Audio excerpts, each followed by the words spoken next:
Well, it could hardly be more damning. Both sides in Sri Lanka's civil war accused of war crimes. A leaked report by 3 UN investigators says government forces systematically shelled hospitals with evidence that civilians suffered rape, torture and execution. The Tamil Tiger rebels are also accused of using civilians as hostages and using child soldiers. The Sri Lankan government rejects the leaked report and says it will respond in detail next week. Be warned, there are some distressing images in this report by our Asia correspondent, John Sparks.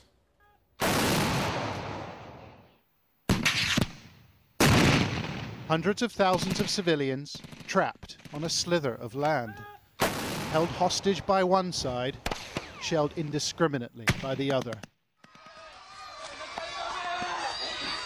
The situation was desperate. There was nowhere to go.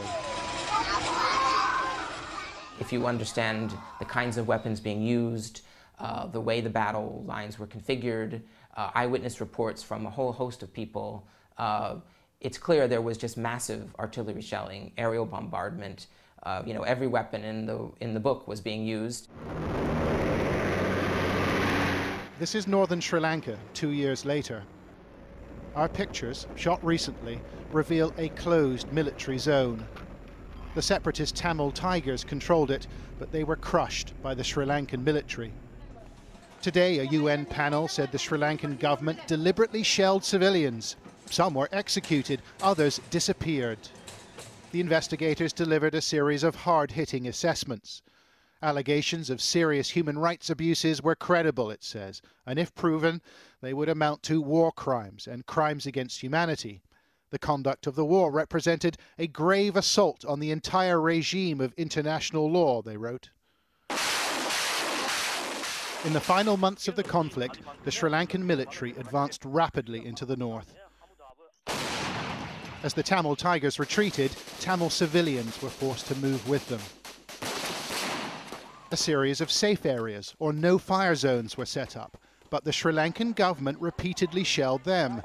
Their long-range guns targeted food supplies and hospitals as well.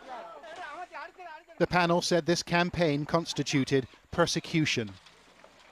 The report says the government shelled 3 no-fire zones, zones where it encouraged the civilian population to concentrate. The government systematically shelled hospitals on the front lines. All hospitals in the region were hit, it says. The Tamil Tigers, also known as the LTTE, is also accused of committing war crimes. As the Sri Lankan military advanced, civilians were used as human shields.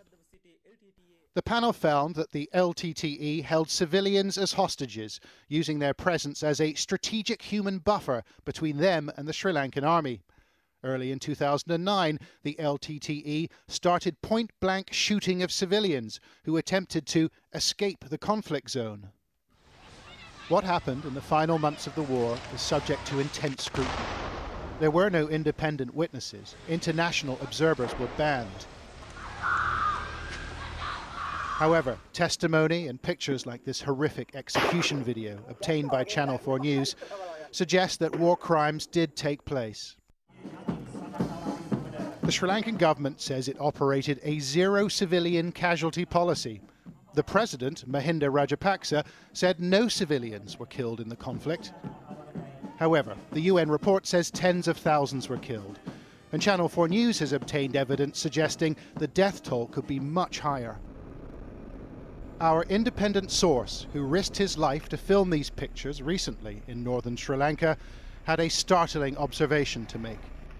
Only 60% of people have come back after the war. We don't know what happened to the other 40%.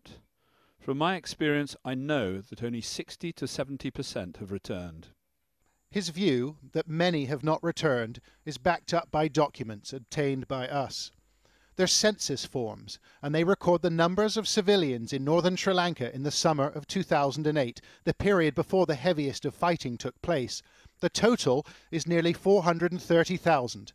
We can't be sure about these numbers, but these forms were approved by Sri Lankan government agents. At the end of the war, the Sri Lankan government put civilians in a number of overcrowded internment camps.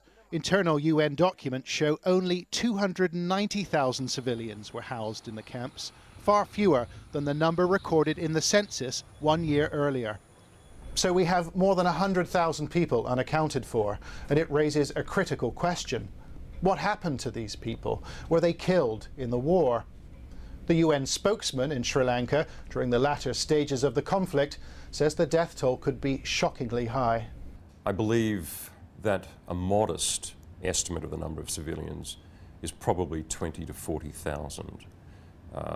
Others, significant others, have said that the figure may well be far higher.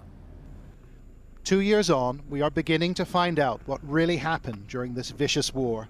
But the survivors in northern Sri Lanka live in fear. The military still rules here. Despite the UN panel's tough words, will anyone be held to account?